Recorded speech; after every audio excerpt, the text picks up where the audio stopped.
IDP सिंगी याइफनबगी दमकता मसागी मयुमदा हंजिनन दिउ हाइबनी अदुबु थबक ओइन ओंथोकपगी अकोई उरक्त्रबनिना मखा ताबा खोंजन कया चंगसिलकपगी अकोई step लौरकप याइ हाइबो वाफम खंगसी पाउचे सिंगदा अदुमक थमली मसिदा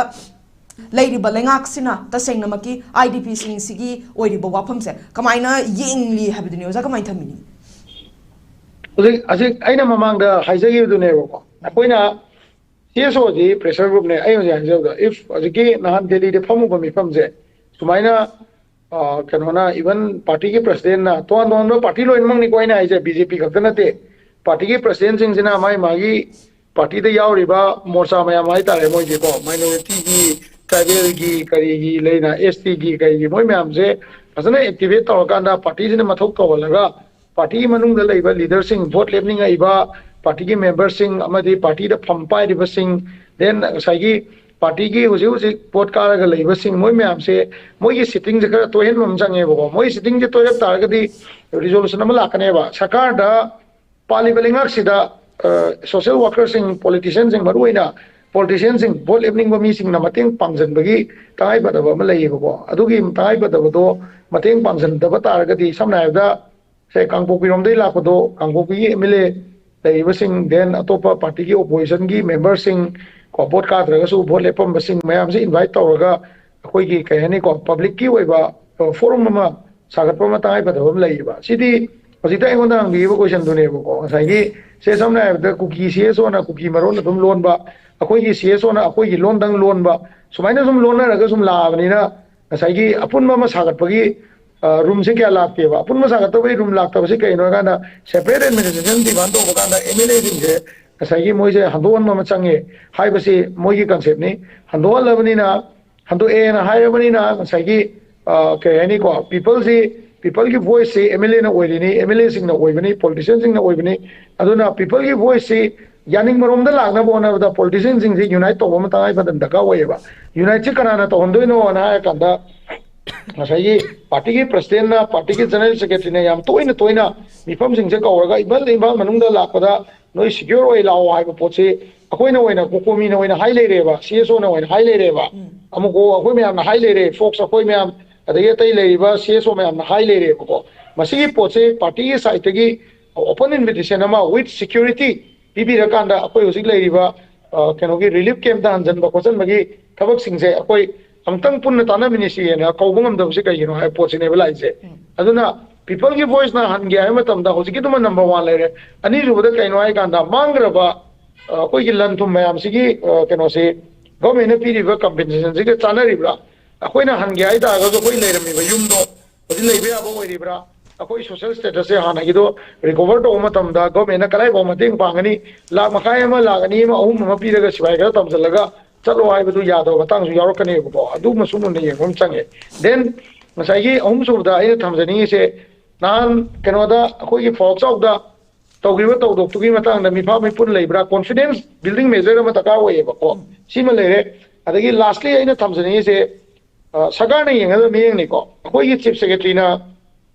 ngasi बाउदा अखोइ प्रजानदी voice ओइना लाउरिको अखोइदा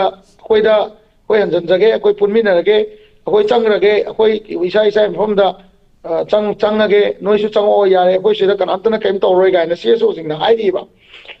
पोचे Manipur government ना कॉन्फिडेंस बिल्डिंग मेजर ओइना मोइगी दगी करी स्टेप लौरगेबा आइना निंगे जेको स्टेप लौरगे आइबदी सिक्योरिटी प्रोवाइड तौबदुमा तोवाना थबिरो मणिपुर गवर्नमेंट की डिपार्टमेंट सिंगदा कम्युनिटी सी एसिमुलेट तौनबा पुंजल नबा होनबगी स्टेप सी मणिपुर गवर्नर नत्रगा मणिपुर की कनोना चीफ सेक्रेटरी ना नत्रगा होम सेक्रेटरी ना लौबी इबलेब्रा अयंजेंगी से अखोई मणिपुर पुलिस डिपार्टमेंट दा IRB दा मणिपुर राइफल्स दा होम गार्ड दा अदुदगी अकाउंटेंट जनरल दा हॉर्टिकल्चर दा एग्रीकल्चर दा फॉरेस्ट डिपार्टमेंट दा करंबा डिपार्टमेंट दा मखोइना हाना अखोइना सिदगी एग्जिट होइबा दिल्ली दगी एग्जिट तौनबा ट्रांसफर मोइना अप्रूव तौगिबा ट्रांसफर मयाम दु हाना लेरबा मफम दुदा रिइंस्टिगेट तौनबा होनबगी गवर्नमेंट की साइड तगी स्टेप अमता लेब्रा गवर्नमेंट की साइड तगी स्टेप अमता लौदना मणिपुर पुलिस मनुंगदा क्वार्टर पीरगा मणिपुर पुलिस सिक्योर ओइलकांदा लॉ एनफोर्समेंट से पुन्न तौनबगी फॉर्मूला से गवर्नमेंट तौबा ngamdabra करी दोगी उजबाव तौदे अदगी ngसाई civic organization civic agencies samna haibda art and culture hairo natraga koi gi kano hairo tourism hairo natraga koi gi kano gi samna haibda social welfare hairo natraga medical department mo hairo si koi gi moi gi dale ramba staff sing do moi ne reinstigate to ba mai magi posting da government gi site gi halagan bangam dana miyam da chango noi secure oi rabni haiba si karai bo viable oi haiba si am chaw question ma lakane me aduna government na logo da step si yaman da na bo na ri na decision na lauri ba kongi ba sigi matakta government gi manung da su ai posting de imphal da la imphal commando da la imphal gi sp office da la ai posting de kano gi bisnupur gi sp office da la bisnupur thana da la pawchau thana da la na moida akoi gi kano se ngasai gi ka ne ko law enforcement sida han ba step se laur kan da moida pulhal laga law jinga gan bagi law enforce to bagi thabak se tawbi ba ma change ba sigi pochi manipur government ngasi ko to dana lai sigi mangje bane ba ngasi akoina punjan na bo na bada thengna banga maktri se yes I am secure in Imphal ai baje maikelam jathang na tana atopa